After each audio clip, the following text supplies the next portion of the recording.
California when Neil Portnow and the Academy honored me about a month ago, which was going to be this. As I came up the steps, I always carry this cane, which I don't need at all, because a beautiful, not true, because a beautiful woman helps me up the steps, but Neil spoke so warmly about me that I was so moved that all I could think of saying was, thank you, and I say that to you now all. Thank you.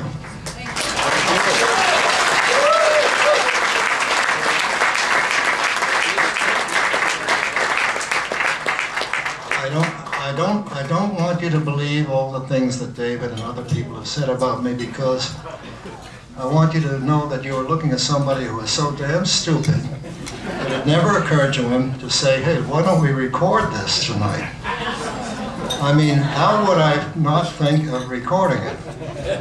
Well, I guess as David always says, forget about what you didn't do, think of what you did do, but I would have loved to have had a recording of the first set here, and if there's anybody who can, I tell you something, if any of you are pirating a recording,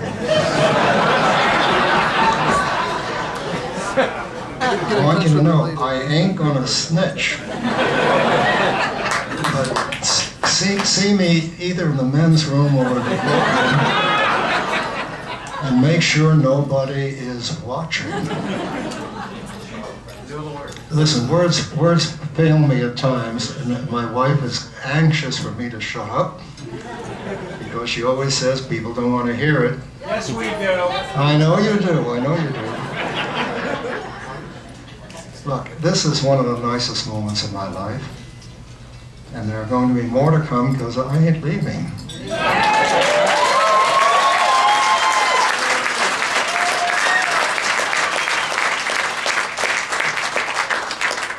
This is too damn much fun. I never had so much fun when I was younger. Even though I got these... Life begins in 90. Beg your pardon? Life begins in 90. Louder. Life begins in 90. Okay, good. So you have to yell at me sometimes. After all, my wife yells at me. She's been doing it for 60 plus years.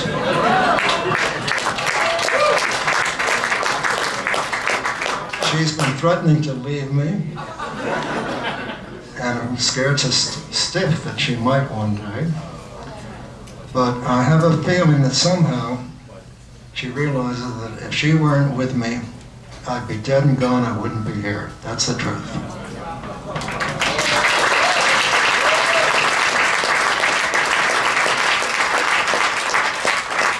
As David and my children and family who are here, including families from overseas, my goodness. I could talk forever, but I'm not going to. Tell us a Lewis story. I can't hear. Which? Lewis story. They want a Lewis story. The Louis story. Oh my God, there are too many. In the book. I've got to finish the damn book. I want you to know one thing. I've been working on it for about 50 or 60 years. And it's no, I'm serious. I was going to write a book, but I never had time because there was always something else to do, and it still continues today, which I think is the reason that I am here. But a lot of it is on paper, on film, on tape, everything, computer, and I don't know if Matt too is here. Matt, are you here? I guess not. There are two young men who have helped me sort out that mess which is known as my archive for the last couple of years. Matthew 1 and Matthew 2. They overlapped. And without them, well, I don't know what I'd do. My wife would go crazy, because every time that Matt 2, who is still with me, calls up and says, I want to come tomorrow, she said, oh, thank God, thank God.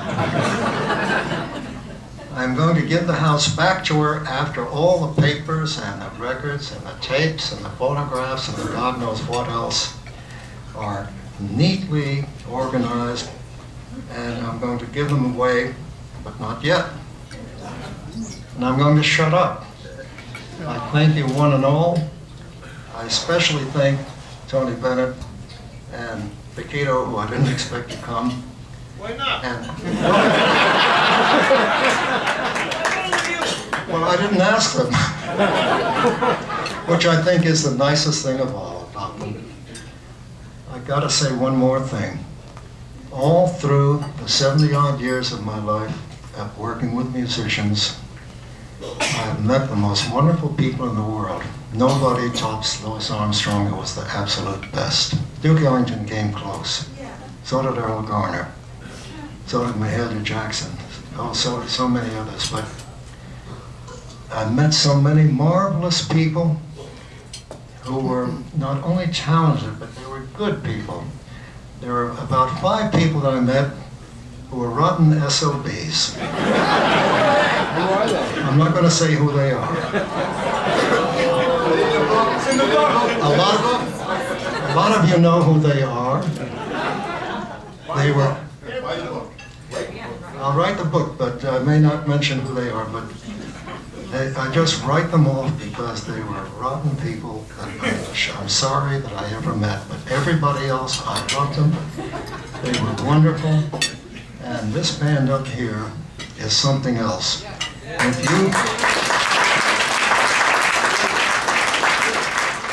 If you don't get out there and tell everybody to come on Wednesdays and support these guys, because they don't get paid very much except tonight, which is one of the reasons I said okay, because the $10 you paid at the door goes directly to them, and they deserve every penny and more.